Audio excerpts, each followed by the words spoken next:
C'est le dernier lundi rétro consacré à la franchise Terminator. Donc, les lundis rétro, qu'est-ce que c'est? C'est je regarde dans le rétro, je réserve le lundi sur la chaîne à parler de jours de pop culture, mais de films ou de séries qui sont sortis depuis un moment. Et depuis la sortie de Terminator 0, animation que j'ai adorée, c'est disponible aussi sur la chaîne. J'avais envie de me refaire tous les Terminators, en gros, pour parler de cette franchise. Donc, l'avis du premier, deuxième, troisième, mais aussi du quatrième, et voire même aussi du cinquième sont disponibles, ainsi que les désaisons des chroniques de Sarah Connor. Et on termine forcément par Dark Fate, générique. Soit on meurt en héros, soit on vit assez longtemps pour se voir endosser la peau du méchant. Pour ce genre de choses, il existe des hommes comme moi. Il t'arrive de saigner. Vous pouvez respirer, vous pouvez cligner des yeux, vous pouvez pleurer. M'a ramené le conduit, celle-là. Maintenant que j'ai votre attention, Accroche-toi, petit. Comme dit dans le générique, l'affiche, si présent. Donc, full spoiler, c'est libre. Que dire, le film vraiment qui voulait, comme si on recommençait à zéro, il s'est passé tellement de choses depuis le premier film Terminator. Le dernier, justement, donc Genesis, qui était vraiment fait de paradoxes temporels, ou un pari osé qui était de John Connor, le passé en antagoniste. Là, on va dire direct, dès le début du film, notre Schwarzy, en gros, a rempli son objectif. Il tue notre John Connor tant qu'il est encore qu'un enfant. Donc, en gros, juste après, au moment de T2, je dirais. Ouais, c'est ça, peut-être un petit peu après T2, mais avant les chroniques de Sarah Connor. Là, on est dans un autre paradoxe temporel où, justement, il a réussi son objectif. Et donc, du coup, pour lui, notre T800, objectif atteint. Voilà. Et notre Sarah Connor, en gros, son objectif, elle va se faire un nouveau objectif endeuillé de son fils, va se mettre à préparer justement le futur et va devenir une chasseuse de Terminator parce qu'elle va recevoir de temps en temps des textos avec signé pour John, comme quoi des Terminators allaient apparaître, donc elle va se transformer en chasseuse. Parce que oui, même si John n'est plus, on va dire avec ce film, le fameux leader de la résistance, donc des humains face aux machines, il y a quand même un destin, il y aura toujours un leader, là ça va être une leaduse, donc forcément aussi les Terminators renvoient ces personnes, parce que même si c'est plus John Connor, si c'est une autre personne, on renvoie aussi des Terminators, et là justement elle aura aussi un nouvel ange gardien, voilà, et donc c'est vrai que Sarah Connor va les rencontrer, parce qu'elle reçoit des codes dès qu'un nouveau Terminator débarque, donc ils vont se rencontrer, et donc va y avoir cette quête. J'ai envie de dire au début, pourquoi pas? Parce que je pense qu'à la fois, moi j'étais très attaché, Sarah, John Connor, Terminator.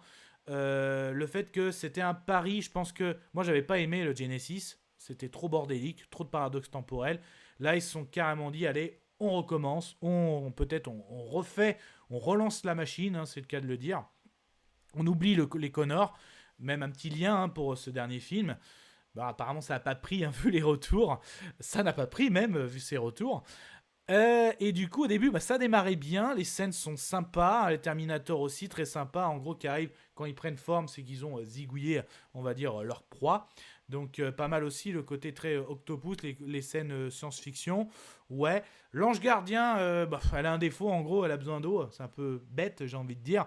Donc là, on reprend le côté un peu cyborg, mi-humaine, mi-robot. En gros, durant la résistance, elle a eu des blessures graves. En gros, elle ne se serait pas sortie. Donc, on lui a mis un programme pour que vraiment un humain super développé, un super soldat, un super cyber soldat.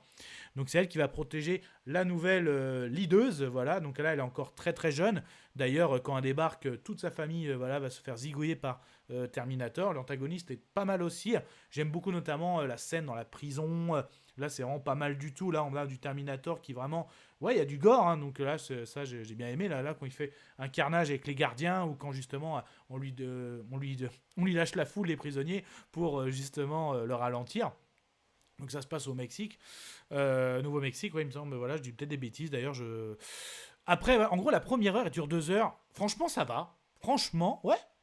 Mais après, là, quand à un moment, Sarah Connor et aussi notre nouvel ange gardien, notre nouvelle future leader de la résistance, il se dit, voilà, 2 points communs, Sarah Connor qui reçoit des textos, et aussi elle qui a des coordonnées, on va dire le super soldat cyber.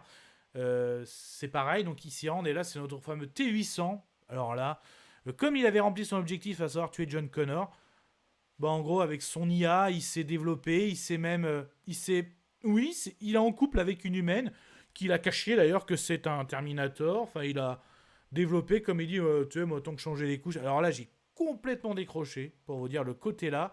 Déjà le côté Schwarzy un peu comique de Genesis, hein. Là j'avais pas adhéré du tout. Mais là encore, pas du tout. Bon, après, le final est pas mal. On sent qu'il y a du côté T2 avec notre sacrifice de notre T800. La leaduse est très bien. Notre ange gardien, là, la nouvelle, le nouvel ange gardien de cette future leaduse, il y a des côtés que t'aimes bien, mais au début, j'ai eu du mal vraiment à adhérer.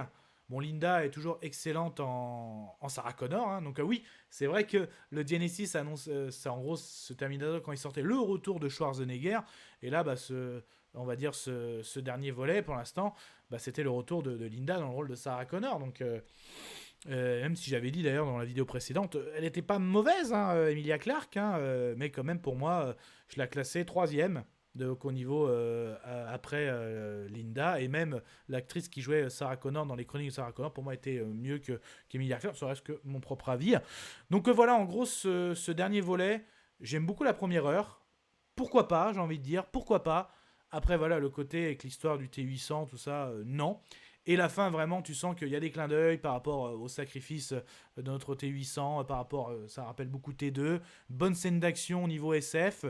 Voilà, donc après, ça reprend des codes. Déjà, ce qu'avait essayé un petit peu Genesis aussi par rapport à T1, mais j'avais pas du tout aimé. Là, je trouvais que c'était mieux. Voilà, donc en gros, moi, je le classe quand même. Moi, je mets Genesis que celui que j'ai le moins aimé de la franchise. Et celui-là avant-dernier. Donc là, je termine avec mon classement. Donc T2, numéro 1. Ensuite, désolé, je vais me faire des ennemis T4, T1, T3.